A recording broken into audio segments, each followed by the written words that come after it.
اعوذ باللہ من الشیطان الرجیم بسم اللہ الرحمن الرحیم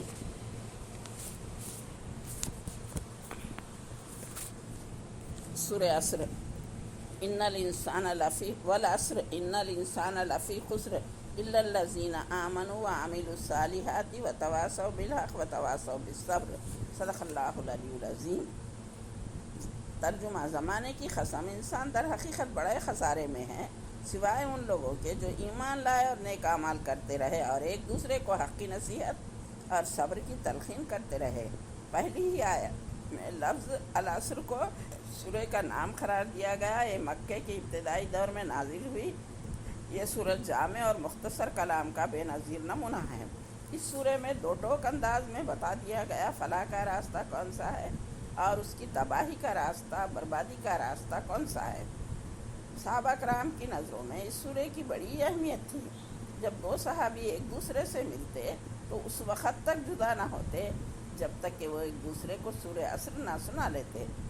اس سورہ میں زمانے کی قسم اس بات پر کھائی گئی انسان بڑے خسارے، گھاٹے، نقصان میں ہے۔ اس سے صرف وہی لوگ بچے ہوئے ہیں جن کے اندر یہ چار صفات پائی جاتی ہیں۔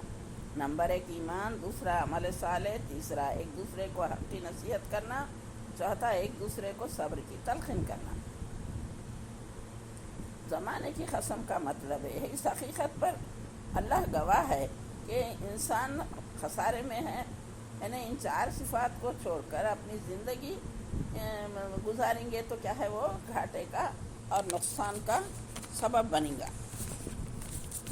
زمانہ جو گزر رہا ہے وہ دراصل وہ وقت ہے جو ایک ایک شخص اور ایک ایک قوم کو کام کرنے کے لیے دیا گیا۔ اس کی مثال ایسی ہے جیسے ایک امتحان حال میں ایک طالب علم کو پرچہ حل کرنے کے لیے 3 گھنٹے کا وقت دیا جاتا جس میں طالب علم پرچہ مکمل کر کے دے دیتا ہے۔ تو ویسا ہی اسی طریقے سے ہمیں جو زندگی ملی ہے وہ بھی محدود ہے، جس کا علم خدا کو ہے۔ ہمارا اصل سرمایہ وقت ہے جو تیزی سے گزر رہا ہے۔ امام راضی رحمۃ اللہ علیہ فرماتے ہیں انسان کی زندگی کو برف کے تودے سے تشبیہ دی گئی۔ جس طرح برف چند گھنٹوں میں گھل کر پانی ہو جاتا ہے، اسی طرح ہماری زندگی کی مدت ختم ہو رہی ہے۔ ہم بچپن کھیل کود میں گزارتے ہیں، جوانی عیش و عشرت میں، اس کے بعد بڑھاپے میں تمام بیماریاں نمودار ہو جاتی ہیں۔ اس طرح کیا ہے ہماری زندگی گزر رہی ہے۔ اگر ہم زندگی کو کامیاب بنانا چاہتے ہیں تو شعور کی زندگی گزاریں، ان 4 صفات کو اپنے اندر پیدا کریں۔ ایمان لانے سے مطلب اللہ پر، اس کے فرشتوں پر۔ اللہ پر ایمان لانے سے متعلق کیا ہے؟ اللہ پر ایمان لانا، اس کے رسولوں پر ایمان لانا، اس کے فرشتوں پر ایمان لانا، اس کی کتابوں پر ایمان لانا، آخرت پر ایمان لانا، مرنے کے بعد دوبارہ اٹھائے جانے پر۔ یعنی خدا ایک ہے، ہم یہ سمجھیں، حقیقت یہ ہے کہ خدا ایک ہے، اس کی خدائی میں کوئی شریک نہیں، خدا کے سوا کوئی عبادت کے لائق نہیں۔ وہی قسمتوں کو بنانے اور بگاڑنے والا ہے۔ وہی ساری زمین کو پیدا کرا، آسمان کو پیدا کرا، ساری مخلوقات کو پیدا کرا، دنیا بنائی ہمارے لیے، پھر اس میں ہم کو بھیج کر آزما رہا ہے کہ کون بندہ کیسا عمل کرتا ہے۔ سورہ ملک میں فرمایا گیا الذی خلق الموت والحیات لیبلوکم ایکم احسن عملا وہو العزیز الغفور۔ یعنی موت اور زندگی کو اللہ تعالیٰ ایجاد کرے تاکہ تم کو آزما کر دیکھے کہ کون بہتر عمل کرنے والا ہے۔ تو یہاں پر کیا ہے، میرا اور آپ کا امتحان ہو رہا ہے۔ اللہ تعالیٰ ہم کو یوں ہی نہیں بھیج دیے بلکہ کیا ہے، ہمارا امتحان لے رہے ہیں۔ تو اس کے بعد اللہ پر ایمان لانا ہے۔ خدا تو یہ سمجھے کہ خدا کی خدائی میں کوئی عبادت کے لائق نہیں، تو ہم کو خدا کے سوا کوئی، وہی قسمتوں کو بنانے اور بگاڑنے والا ہے۔ خدا کو صرف بندے کو کیا ہے، صرف خدا سے دعا مانگنی چاہیے۔ مگر یہاں پر آنے کے بعد ہمارا حال دوسرا ہے۔ ہم میں سے اکثریت جب کوئی بیماری آ جاتی ہے، کوئی پریشانی لاحق ہو جاتی ہے، کچھ چیزیں نہیں ہو وقت پر نہیں ہوتی، تو تو کیا کرتے ہیں، اللہ کے در کو چھوڑ کے مزاروں پہ، پہاڑوں پہ، مقبروں پہ جاتے، وہاں پہ منتیں مرادیں مانگتے ہیں۔ اجمیر، بجگیر، گلبرگہ، کروڑوں آدمی، لاکھوں آدمی جو ہے وہ وہاں پر جاتے ہیں۔ تو یہ کیا ہے، اللہ تعالیٰ کیا فرما رہے ہیں کہ دینے والا میں، اگر مرنے والے کے مقبروں پہ، پہاڑوں پہ جا کے دعائیں مانگے تو ان کے اندر یہ سکت نہیں کہ ان کی خبر پہ اگر مکھی بھی بیٹھ جائے تو وہ ہٹا نہیں سکتے۔ کہاں سے ان دعاؤں کو سنیں گے، کہاں سے جواب دیں گے؟ یہ بہت بڑا شرک ہے۔ اللہ تعالیٰ بڑے سے بڑے گناہ کو معاف کرنے والے ہیں، لیکن شرک کرنے والوں کو کبھی نہیں بخشتے۔ اس کے بعد دوسری بات کیا ہے، رسولوں پر ایمان لانا۔ کہ دنیا جب سے پیدا ہوئی اللہ تعالیٰ انسانوں کی ہدایت کے لیے تقریباً 1,44,000 پیغمبروں کو بھیجے۔ اس سلسلے کی آخری کڑی حضرت محمد مصطفیٰ صلی اللہ علیہ وسلم ہے۔ آپ کیا ہے، دنیا والوں کے لیے آپ کی زندگی نمونہ ہے۔ لقد کان لکم فی رسول اللہ اسوہ حسنہ۔ اللہ تبارک و تعالیٰ کی تمام باتیں، یعنی اللہ کی باتیں بندوں تک پہنچاتے تھے، انسانوں تک، اور پھر خود عمل بھی کر کے گئے ہیں کہ زندگی اس طریقے سے گزاری جائے۔ زندگی سے لے کر موت تک کے سارے مسائل کا حل قرآن میں موجود ہے، اور حضور اکرم صلی اللہ علیہ وسلم بھی بتا کر گئے ہیں۔ لیکن میرے عزیزو، ہم صرف زبانی دعویٰ کرتے ہیں کہ ہم رسول پر ایمان لائے۔ رسول کی زندگی، یعنی دیکھیے، ہم پیدائش سے لے کر موت تک کتنے رسومات کو ایجاد کر لیے، حالانکہ نہ وہ رسول کرے، نہ صحابہ کرام کرے، نہ ان کی آل اولاد کرے، کوئی بھی نہیں کرے۔ یہ سب کیا ہے، ہمارے خاندان میں کرے، ہمارے باپ دادا کرے۔ یہ لوگوں کی دیکھا دیکھی، ایک سے بڑھ کر ایک رسومات، پیدائش پہ کئی رسومات، بچہ بڑا ہوا رسومات، شادی بیاہ میں رسومات، مر گئے تو رسومات۔ یعنی ساری چیزیں سنتوں میں نئی چیزیں نکالنا کیا ہے، بدعت ہے، اور ہر بدعت گمراہی ہے، اور گمراہی کیا ہے، دوزخ میں لے جانے والی ہے۔ تو ہم جو ہے صحیح رسولوں پہ ایمان لانا، رسول جس طریقے سے زندگی بسر کرنے کا حکم دیے وہ کام کرنا۔ ہم رسولوں کے جانشین ہیں۔ ہم کیا ہے، ہماری ذمہ داری کیا بنتی، رسول جو کام کر گئے تھے دین کو پھیلانا، ہمارے ذمے ہیں۔ زندگی ہم کو ملی تو ہم یہ کام کرنا۔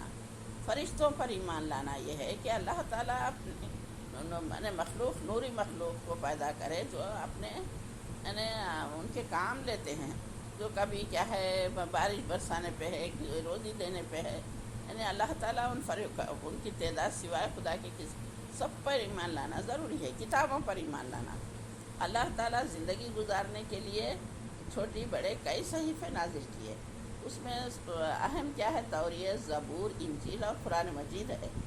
لیکن وہ اب اصلی حالت میں قرآن مجید موجود ہے، جو ایسی عظیم کتاب ہے جس میں زندگی سے لے کر موت تک کے سارے مسائل کا حل موجود ہے۔ لیکن ہم کیا کر رہے ہیں، اس کو خوبصورت جوزدانوں میں سجا کر یعنی الماریوں کی زینت بنا کے رکھ دیے ہیں۔ ہم کب نکال رہے ہیں یہ؟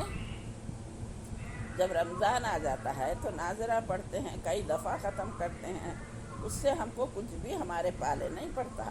ہم قرآن کو تدبر، تفکر کے ساتھ پڑھیں، اس کے معنی پر، ترجمے پر غور کریں۔ اللہ تعالیٰ کیسا زندگی بسر کرنا چاہ رہا، کن قوموں پر عذابات نازل ہوئے، کن کن قوموں پہ جو ہے اللہ کا عذاب نازل ہوا ہے، سارے چیزیں قرآن میں موجود ہیں۔ تو ہم ترجمہ، تدبر، تفکر کے ساتھ قرآن کو پڑھیں، قرآن کو دل کی بہار بنا لیں، اٹھتے بیٹھتے قرآنی تعلیمات، قرآن کے آیتوں کو یاد کریں۔ بہرحال زیادہ وقت ہم قرآن کی طرف دیں، قرآن کو پھیلانے کا کام کریں تو ہماری زندگی کامیاب ہو جاتی ہے۔ اس کے بعد فرشتوں پر، کتابوں پر، اور کیا ہے، آخرت پر، چند دن کی ہے دنیا۔ اس کے بعد جب اللہ کو اس کا علم ہے وہ کب انہیں ختم کرنے والا ہے، جب یہ دنیا ختم ہو گئی تو سارے چیزیں ختم ہو جاتے ہیں، انسان مر جاتے، سارے چیزیں ختم۔ تو پھر اس کے بعد اللہ تعالیٰ کیا ہے، دوبارہ سارے انسانوں کو اٹھا کھڑا کریں گے، اور ایک ایک سے ہر ایک سے کیا ہے حساب لیں گے۔ ہم ان تمام باتوں پر ایمان لائے تو وہ حقیقت میں ایمان لانا ہے۔